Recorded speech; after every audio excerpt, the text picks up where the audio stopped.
Mon père a falsifié une procuration pour contracter un prêt de 180 000 $ sur ma maison pour l'entreprise de mon frère.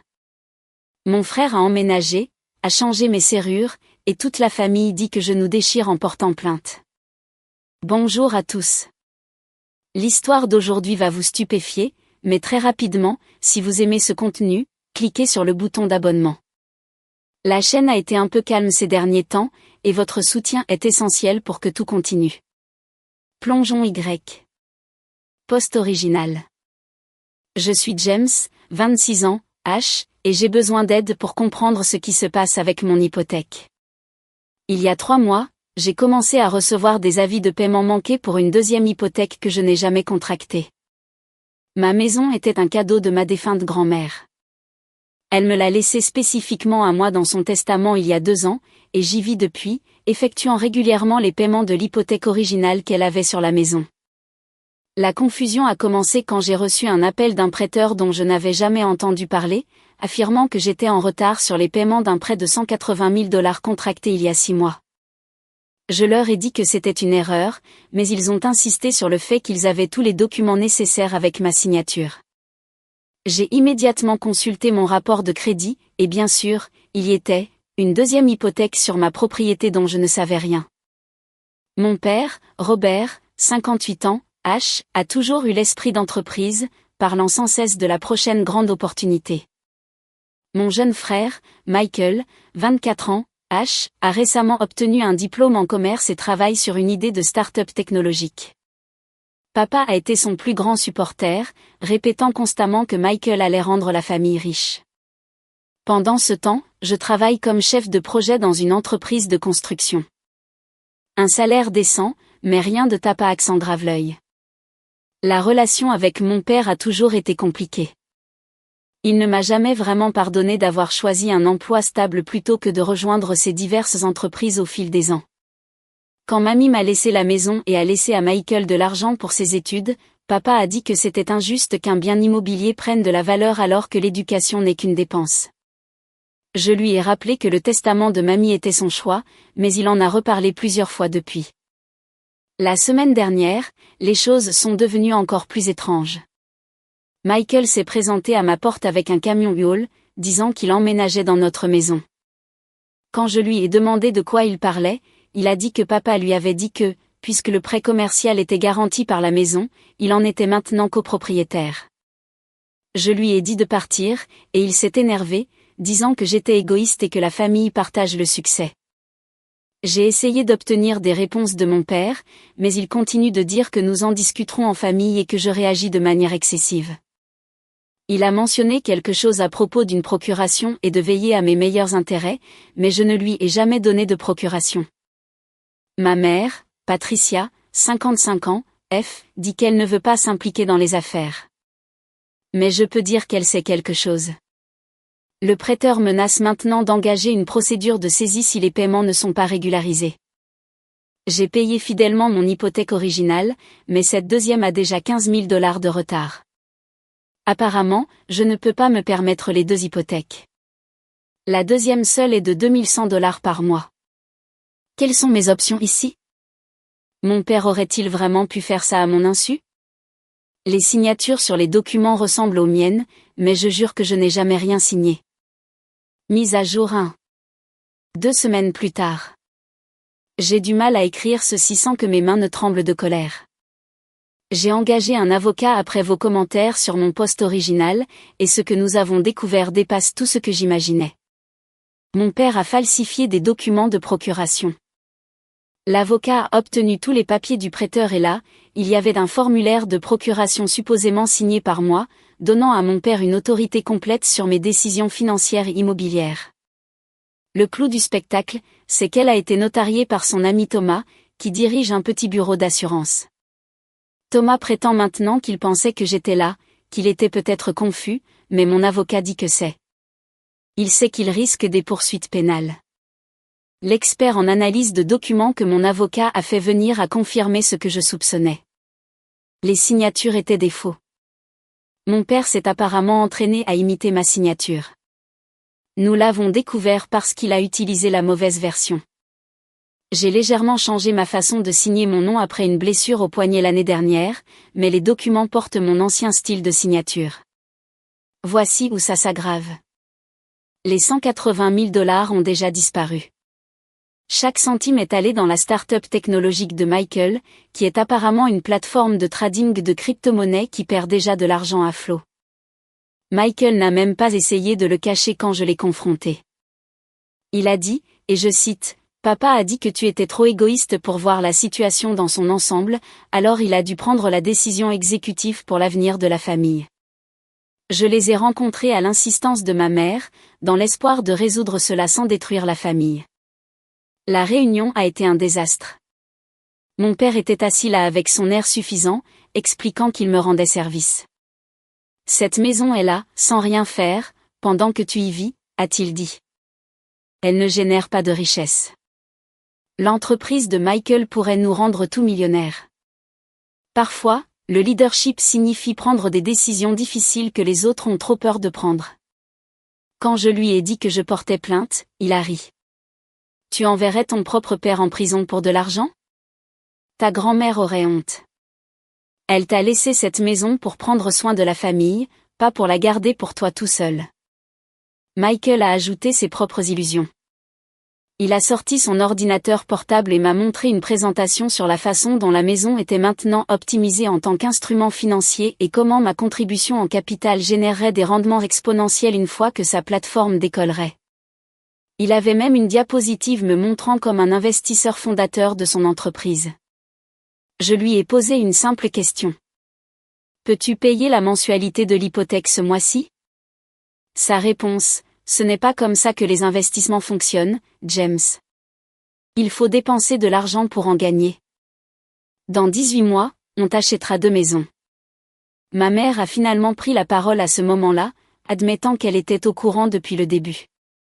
Robert lui avait dit que c'était un investissement surprise pour mon avenir, que je les remercierais plus tard. Elle a dit qu'elle trouvait ça étrange mais qu'elle faisait confiance au sens des affaires de mon père.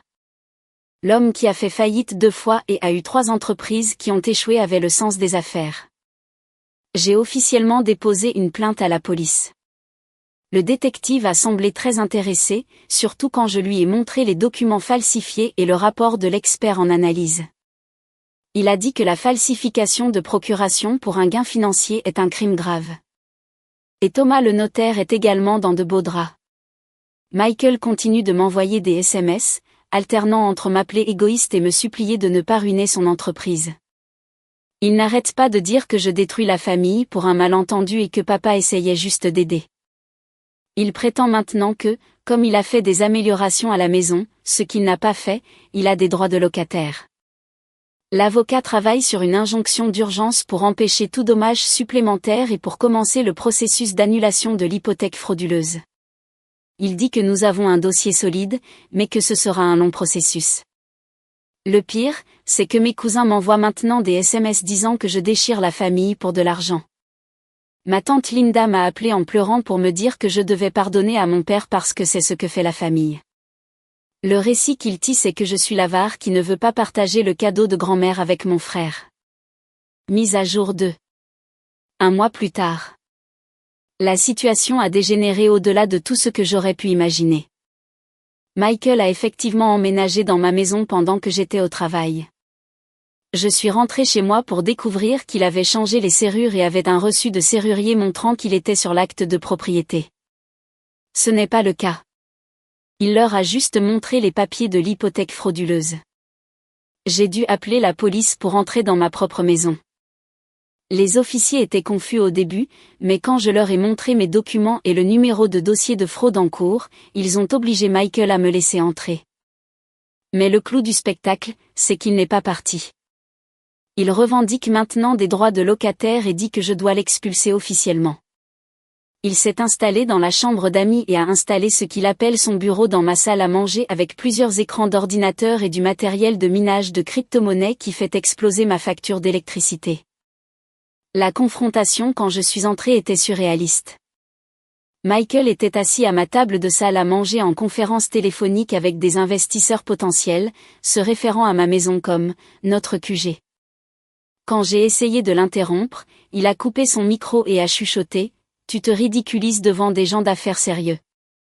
Le lendemain matin, mon père s'est présenté avec un entrepreneur, disant qu'ils étaient là pour évaluer notre actif, pour optimisation.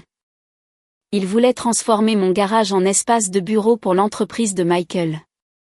Quand j'ai refusé de laisser entrer l'entrepreneur, mon père s'est tenu dans mon allée et a dit à voix haute à l'entrepreneur que son fils, mentalement instable, faisait une crise et de revenir, quand les esprits se seront calmés. Mes voisins commencent à poser des questions. Madame Jennifer d'Aix-en-Grave côté m'a pris à part et m'a demandé si j'avais des problèmes financiers car elle avait vu tellement de personnes différentes aller et venir. L'association des propriétaires m'a envoyé un avis concernant l'exploitation d'une entreprise depuis une propriété résidentielle. Puis est venue la bombe juridique. Mon père, dans sa sagesse infinie, a engagé son propre avocat et m'intente une contre-poursuite.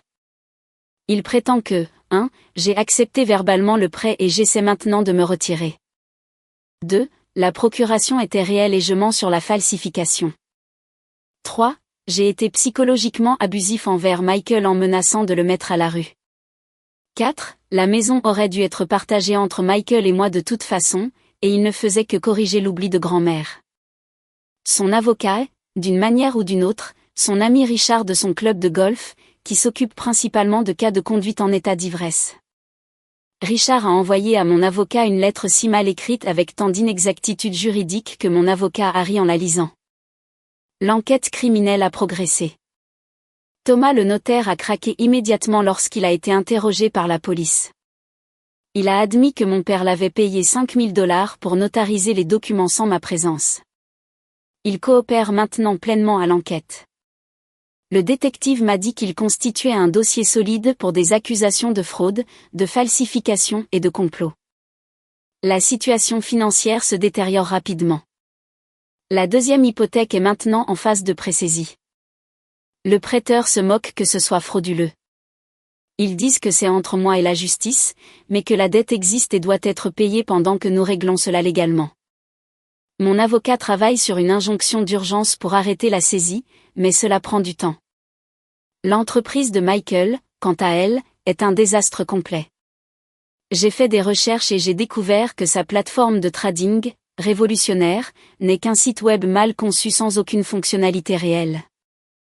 Sur les $180 000, $50 000 sont allés au marketing auprès d'influenceurs Instagram qui en ont fait la promotion une fois et ont disparu. $30 000 pour du mobilier et de l'équipement de bureau qui se trouve maintenant dans ma salle à manger. $40 000 pour le salaire que Michael s'est versé en tant que PDG. $25 000 pour une voiture de société, une BMW qu'il conduit. $35 000 non comptabilisés, probablement plus de salaire. La plateforme a exactement 0 utilisateur actif et aucun revenu. Ma mère m'a appelé en pleurant la semaine dernière, non pas pour s'excuser, mais pour me supplier de ne pas porter plainte. Elle a dit que « mon père a des douleurs à la poitrine à cause du stress et que je suis en train de le tuer ». Quand j'ai souligné qu'il avait commis plusieurs crimes graves, elle a dit « c'est ton père. Il a changé tes couches. » Comme si cela lui donnait le droit de voler ma maison. La famille élargie est maintenant complètement divisée. Mon oncle David et ma tante Barbara me soutiennent, disant que mon père a toujours été un comploteur. Mais ma tante Angela et mon oncle Christopher sont dans l'équipe de Robert, disant que j'aurais dû aider Michael sans y être forcé. La discussion de groupe de la famille a dégénéré en zone de guerre avec des cousins prenant parti et la mémoire de ma grand-mère invoquée par tout le monde pour soutenir leur position. Mise à jour 3. 6 semaines plus tard. Michael est toujours dans ma maison. La procédure d'expulsion avance à un rythme de glacier. Il prétend maintenant avoir fait $30 000 d'amélioration à la propriété, y compris l'installation de l'équipement de minage et son installation de bureau. Son avocat, oui, il a maintenant son propre avocat, payé avec le reste de l'argent du prêt frauduleux, soutient qu'il a une participation en capital en raison de ses améliorations. Vivre avec lui est insupportable. Il me traite comme si j'étais l'intrus. Il a des réunions avec des clients via Zoom à toute heure, se présentant toujours depuis notre siège social. Il a mangé toute ma nourriture, refuse de contribuer aux courses et a même eu l'audace de se plaindre que mon Internet n'est pas assez rapide pour les besoins de son entreprise. Mardi dernier, je me suis réveillée pour découvrir qu'il avait listé mon adresse sur le site web de son entreprise comme leur siège social officiel. Je reçois maintenant du courrier pour Blockchain Solutions Unlimited et 2 investisseurs potentiels se sont présentés à ma porte pour une visite des installations. L'affaire pénale a pris une tournure intéressante. L'ami de mon père, Richard, l'avocat, lui a apparemment conseillé de plaider l'incompétence mentale. Alors, maintenant mon père prétend avoir une démence précoce pour éviter les poursuites. Il s'est présenté à son interrogatoire de police en agissant confus, prétendant qu'il ne se souvient d'aucune hypothèque ou pourquoi Michael vit dans ma maison. La comédie s'est effondrée lorsque le détective lui a montré des images d'une caméra de sécurité de la banque le jour où il a soumis les documents frauduleux, où il est clairement lucide et plaisante même avec le directeur de la banque sur le fait d'avoir enfin rallié son « fils têtu » au progrès. Le procureur dit qu'ils ont assez pour l'inculper de falsification, d'usurpation d'identité, de fraude par virement électronique et de complot en vue de commettre une fraude. Thomas le notaire a déjà plaidé coupable pour sa part et témoigne contre mon père.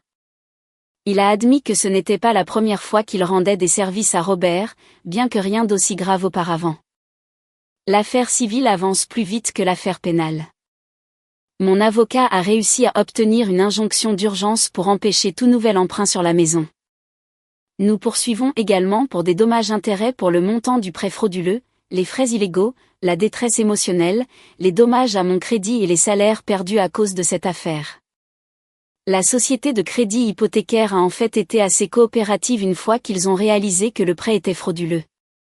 Ils travaillent avec nous sur une résolution, bien qu'ils veuillent récupérer leur argent d'une manière ou d'une autre. Mise à jour 4. 2 mois plus tard. Cette semaine, tout a atteint un point culminant d'une manière que je n'aurais jamais prévue. L'entreprise de Michael s'est officiellement effondrée lorsque son site web a été piraté. Il s'avère que ne rien dépenser en sécurité était une mauvaise idée. Les pirates ont remplacé sa page d'accueil par « Alerte à l'arnaque » en lettres rouges géantes. Ses investisseurs restants, ses amis d'université qui avaient mis $500 chacun, ont exigé le remboursement de leur argent. Il a eu une crise de nerfs complète dans mon salon, jetant des objets et criant que je l'avais saboté. L'expulsion a finalement été approuvée.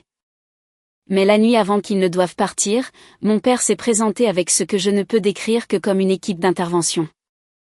Il a amené ma mère, ma tante Angela, mon oncle Christopher et 3 cousins. Ils se sont assis dans mon salon sans y être invités et m'ont présenté un contrat de résolution familiale que Richard avait rédigé. Les termes étaient insensés. J'abandonnerais toutes les charges pénales, Michael deviendrait propriétaire légal de 25% de ma maison, je paierais les pertes commerciales de Michael, et mon père recevrait des honoraires de consultation mensuels prélevés sur mon salaire.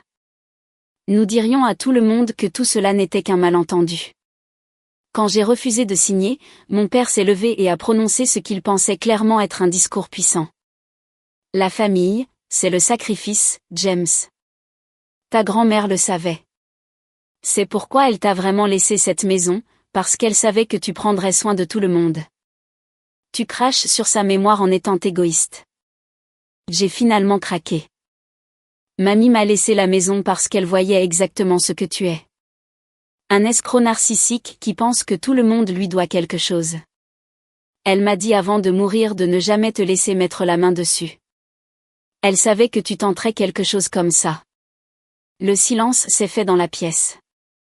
Ma mère a eu un hoquet de surprise. Le visage de mon père est devenu violet. Elle a dit ça? A-t-il demandé doucement. Elle a dit bien plus que ça, ai-je répondu. Elle a dit que tu avais volé sur son compte de retraite dans les années 90. Elle a dit que tu avais essayé de la convaincre de faire une hypothèque inversée sur sa maison pour ton projet de restaurant. Elle a dit que la seule raison pour laquelle elle n'a pas porté plainte, c'était à cause de maman et de nous, les enfants. Ma mère s'est tournée vers mon père. Est-ce que c'est vrai? Son silence fut toute la confirmation nécessaire. Le lendemain, 2 choses se sont produites.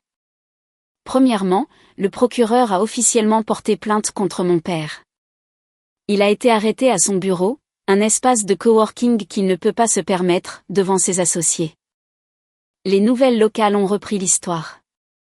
Un homme de la région accusé d'avoir escroqué son fils de 180 000 $ grâce à des documents falsifiés. Deuxièmement, Michael a finalement réalisé la gravité de la situation lorsque la police lui a signifié un avis d'expulsion et une assignation à comparaître dans l'affaire pénale. Il s'est effondré en larmes, non pas parce qu'il se sentait mal, mais parce qu'il réalisait que son nom était maintenant associé à la fraude et que ses rêves de devenir un entrepreneur technologique étaient terminés. Mise à jour 5. 3 mois plus tard. Le procès pénal est prévu pour le mois prochain. Mon père est en liberté sous caution, payé par ma tante Angela qui a mis sa voiture en garantie.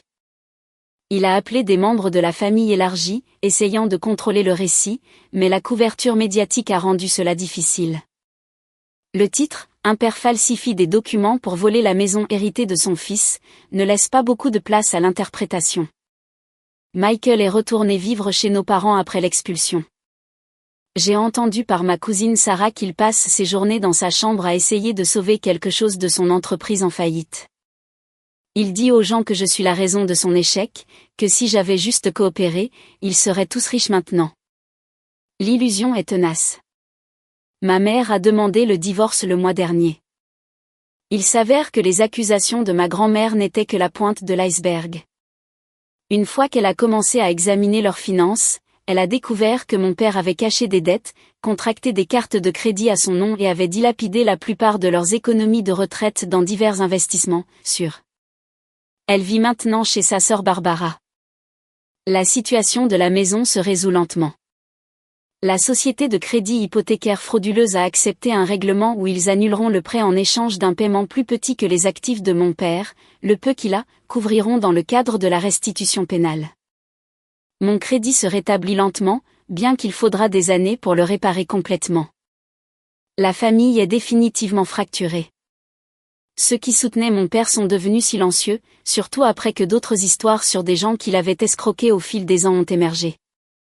Mon oncle David m'a raconté une fois où Robert l'a convaincu d'investir dans un food truck qui ne s'est jamais matérialisé. Ma cousine Jennifer a mentionné qu'il avait emprunté son identité pour obtenir une carte de crédit professionnelle quand elle était à l'université. J'ai installé des caméras de sécurité autour de ma maison et changé chaque serrure 2 fois. J'ai également mis des alertes à la fraude sur tous mes comptes et je surveille mon crédit chaque semaine. La paranoïa est réelle, mais mon avocat dit qu'elle est justifiée compte tenu de ce qui s'est passé. La semaine dernière, j'ai reçu une lettre de Michael. C'était 4 pages où il expliquait comment j'avais ruiné sa vie, comment son entreprise aurait réussi si je lui avais juste donné du temps, et comment je suis la raison pour laquelle notre famille est détruite. Il a terminé par « J'espère que tu es heureux de vivre seul dans cette maison, sachant que tu l'as choisi plutôt que ton propre frère. » J'ai répondu par une seule ligne « Je n'ai pas choisi une maison plutôt que mon frère. J'ai choisi la justice plutôt que le vol. » Mise à jour finale. 3 mois plus tard. Le procès a eu lieu la semaine dernière. Mon père a été reconnu coupable de tous les chefs d'accusation. Falsification, coupable. Usurpation d'identité, coupable. Fraude par virement électronique, coupable. Complot en vue de commettre une fraude, coupable. Il a été condamné à 3 ans de prison fédérale avec 2 ans de sursis avec mise à l'épreuve. Après, il devra payer une restitution complète, bien que nous sachions tous qu'il n'a pas l'argent. Lors du prononcé de la peine, il a fait un discours sur le fait qu'il essayait juste d'aider sa famille à réussir et que le système est truqué contre les entrepreneurs. Le juge n'a pas été impressionné. Thomas le notaire a écopé de 18 mois de probation et a perdu sa licence de notaire de façon permanente. Son témoignage a été crucial dans la condamnation. Michael n'a pas été inculpé au pénal car le procureur n'a pas pu prouver qu'il était au courant de la falsification à l'avance. Cependant, il travaille maintenant dans un centre d'appel et vit dans un studio. Ses rêves d'entrepreneuriat sont en suspens indéfiniment. Il ne me parle toujours pas, sauf pour envoyer un SMS occasionnel sur la façon dont j'ai détruit son avenir. Le divorce de ma mère a été finalisé. Elle a obtenu le peu qui restait après le paiement des dettes. En gros, sa voiture et quelques économies. Elle reconstruit sa vie à 55 ans et nous réparons lentement notre relation. Elle s'est excusée de ne pas avoir vu qui était vraiment mon père et de l'avoir encouragé pendant si longtemps. La famille élargie a pour la plupart tourné la page, bien que les choses ne seront plus jamais les mêmes. Les réunions de famille sont maintenant divisées. Ceux qui ont témoigné pour mon père n'assistent pas aux mêmes événements que moi. La maison de ma grand-mère, celle qu'elle m'a spécifiquement laissée pour la protéger des manigances de mon père, est toujours la mienne. J'y vis paisiblement maintenant, bien que je me réveille encore parfois en m'attendant à trouver Michael dans la salle à manger. La reprise financière se poursuit. L'hypothèque frauduleuse est officiellement annulée, bien que les frais de justice aient englouti la plupart de mes économies. Je fais des heures supplémentaires pour me refaire une santé, mais au moins je reconstruis sur des bases solides. J'ai appris quelque chose de précieux à travers tout cela. Quand quelqu'un vous montre qui il est, croyez-le. Mon père m'a montré qui il était de nombreuses fois au fil des ans. Je voulais juste croire que la famille signifiait quelque chose de différent pour lui. Ce n'était pas le cas. Pour lui, la famille signifiait une opportunité et l'amour signifiait un levier. Ma grand-mère le savait. Elle m'a protégée de la seule façon possible en me laissant quelque chose dont mon père ne pourrait pas me convaincre de me défaire. Du moins, pas sans commettre des crimes fédéraux. La maison est calme maintenant. Plus de réunions de clients dans ma salle à manger. Plus de minage de crypto-monnaies faisant grimper ma facture d'électricité. Plus d'interventions familiales dans mon salon. Juste moi, dans la maison que ma grand-mère voulait que j'aie, enfin en paix. Parfois, Michael passe encore en voiture. Je vois sa BMW, oui, il l'a gardée d'une manière ou d'une autre, ralentir en passant. Je me demande à quoi il pense, s'il a appris quelque chose. S'il comprend maintenant que notre père ne m'a pas seulement volé moi, il a aussi volé Michael, mais d'une manière différente. Il lui a volé sa chance de réussir par ses propres mérites en lui apprenant que prendre des raccourcis et utiliser les gens est la façon de s'en sortir. Je suis maintenant en thérapie, travaillant sur le traumatisme d'avoir sa propre famille essayer de vous détruire pour de l'argent. La thérapeute dit que c'est plus courant qu'on ne le pense, que l'argent et l'héritage font ressortir le pire chez les gens. Elle dit que j'ai fait ce qu'il fallait en portant plainte, que tolérer un comportement criminel au nom de la loyauté familiale n'est pas de l'amour, c'est du dysfonctionnement. J'ai toujours la lettre que ma grand-mère m'a écrite lorsqu'elle a mis à jour son testament. Elle disait, « James, je te laisse la maison parce que tu es le seul qui comprend qu'une maison est plus que sa valeur monétaire. Ton père voit tout comme une transaction. Ne le laisse pas transformer mon cadeau en une transaction. Promets-moi que tu la protégeras. » J'ai tenu ma promesse, mamie, même quand cela m'a coûté tout le reste. La plus grande vengeance n'est pas de détruire ceux qui vous ont fait du tort. C'est de refuser de les laisser détruire ce qui compte pour vous. Mon père voulait transformer mon héritage en son opportunité. Au lieu de cela, sa cupidité a causé sa chute. Et je suis toujours debout dans la maison que ma grand-mère voulait que j'aie. La justice n'a pas toujours le goût de la victoire. Parfois, elle a le goût de la survie. Mais j'ai survécu. La maison a survécu. Et la vérité a finalement éclaté. Cela doit suffire, car c'est tout ce qui me reste.